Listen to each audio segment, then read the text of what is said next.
छोटा तारा और नन्ही परी। एक समय की बात है, आसमान के सबसे ऊंचे कोने में झिलमिल नाम का एक छोटा सा तारा रहता था।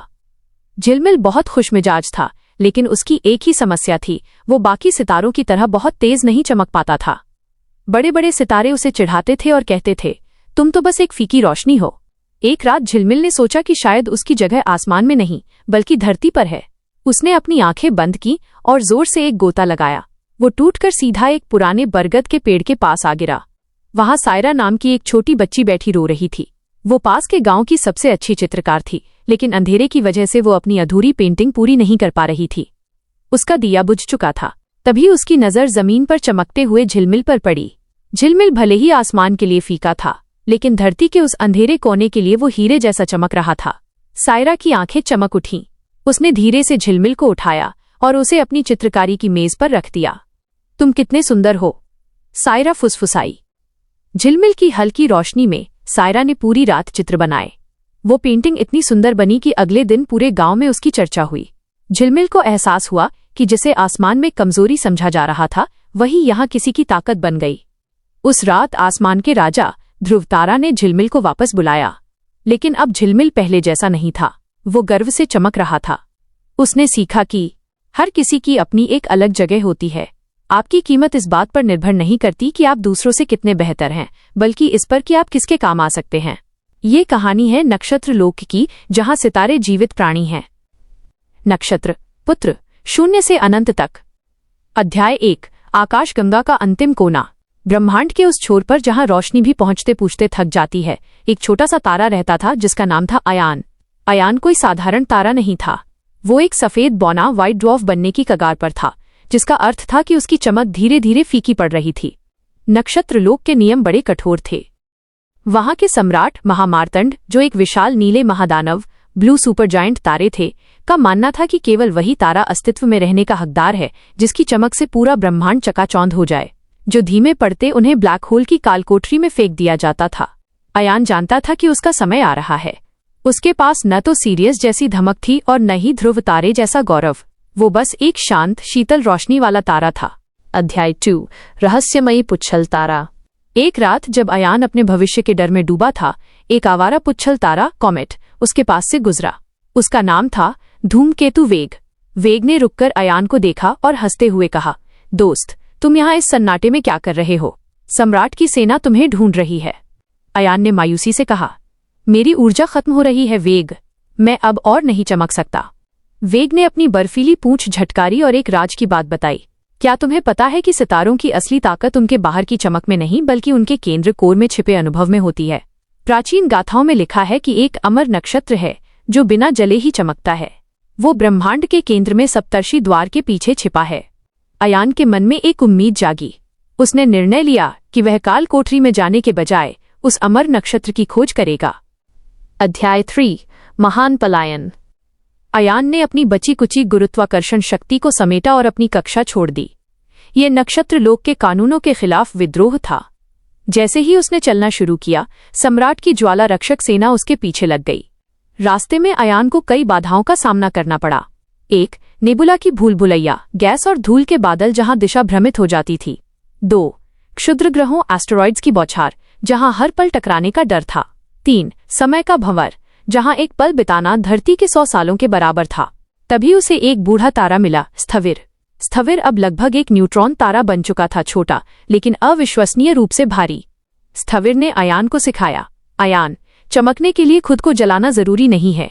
कभी कभी दूसरों की रोशनी को परावर्तित रिफ्लेक्ट करना भी एक कला है। अपनी सतह को आईना बनाओ, आग का गोला नहीं। अध्याय 4। सप्तर्षि द्वार का रहस्य। सफर के दौरान अयान ने देखा कि कई छोटे तारे जो डर के मारे बुझ रहे थे, उसके साहस को देखकर उसके साथ चलने लगे। देखते ही देखते अयान अकेला तारा नहीं बल्कि सितारों का एक पूरा कारवां बन गया। जब वे सप्तर्षि द्वार पहुंचे तो वहां सम्राट महामार्तंड खुद खड़े थे। उनकी गर्मी इतनी तीव्र थी कि छोटे तारे पिघलने लगे। विद्रोही, सम्राट की आवाज पूरे शून्य में गूंजी, तुमने स्वर्ग के नियमों को तोड़ा है।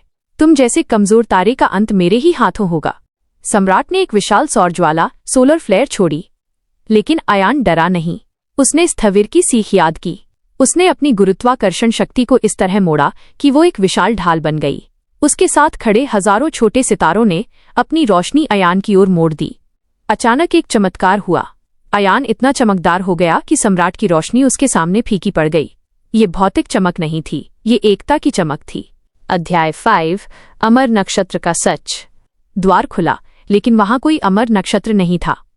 वहां बस एक विशाल आईना जैसा नेबुला था जिसमें पूरा ब्रह्मांड दिखाई दे रहा था।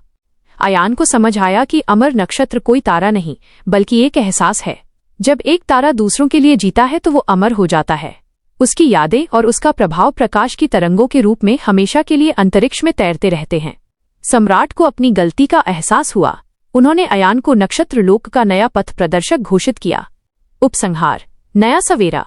आज भी यदि आप रात के आसमान को ध्यान से देखें तो आपको एक छोटा तारा दिखेगा जो सबसे अलग रंग में चमकता है। वह अयान है। वो हमें सिखाता है कि चाहे आपकी परिस्थितियां आपको फीका बना दे, लेकिन आपके भीतर का साहस आपको ध्रुव से भी महान बना सकता है। अग्नि और राख का जन्म। ब्रह्मांड के सुदूर उत्तरी छोर पर, जिसे मृगशिरा की छाया कहा जाता था, वहां सन्नाटा इतना गहरा था कि प्रकाश भी वहां जाने से कतराता था। इसी अंधेरे के मुहाने पर अयान का जन्म हुआ था। अयान एक श्वेत वामन व्हाइट ड्वार्फ बनने की प्रक्रिया में था। उसकी बाहरी परतें धीरे धीरे ठंडी हो रही थीं और उसका कोर सिकुड़ रहा था। नक्षत्र लोक में जहां हर तारा अपनी चमक से अपनी औकात साबित करता था, अयान एक मूक दर्शक की तरह था। वहां के अधिपति सम्राट महामार्तंड एक नीले महादानव तारे थे।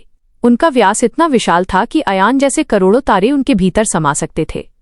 महामार्तंड का मानना था कि ब्रह्मांड केवल शक्तिशालियों के लिए है। जो तारा अपनी चमक खो देता उसे कृष्ण विवर ब्लैक होल के अंधेरे में धकेल दिया जाता था ताकि वो दोबारा कभी रोशनी न देख सके। अयान के पास केवल कुछ प्रकाश वर्ष का समय बचा था।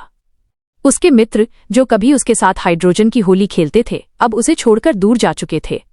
वे डरते थे कि कहीं अयान का बुझना उन्हें भी बदनामी न दे दे। अध्याय 2 धूमकेतु का संदेश और विद्रोह। एक रात जब अयान ने लगभग हार मान ली थी, अंतरिक्ष के शून्य को चीरती हुई एक बर्फीली लकीर उसके पास आकर रुकी। यह वेग था एक प्राचीन धूमकेतु जो अरबों सालों से ब्रह्मांड के चक्कर लगा रहा था। तुम यहाँ ठंडे हो रहे हो अयान? वेग की आवाज में बर्फ की खनक थी। किस्मत को कौन टाल सकता है वेग? मेरा ईंधन खत्म हो रहा है, अयान ने धीमी रोशनी के साथ उत्तर दिया। वेग हंसा। ईंधन तो शरीर का होता है, आत्मा का नहीं। क्या तुमने परम ज्योति के बारे में सुना है? कहते हैं कि ब्रह्मांड के केंद्र में जहां समय पैदा हुआ था, वहां एक ऐसी शक्ति है जो बुझते हुए सितारों को अमर बना देती है। उसे पाने के लिए तुम्हें सप्तर्षि द्वार को पार करना होगा। अयान की ठंडी पड़ती रगों में जैसे बिजली दौड़ गई।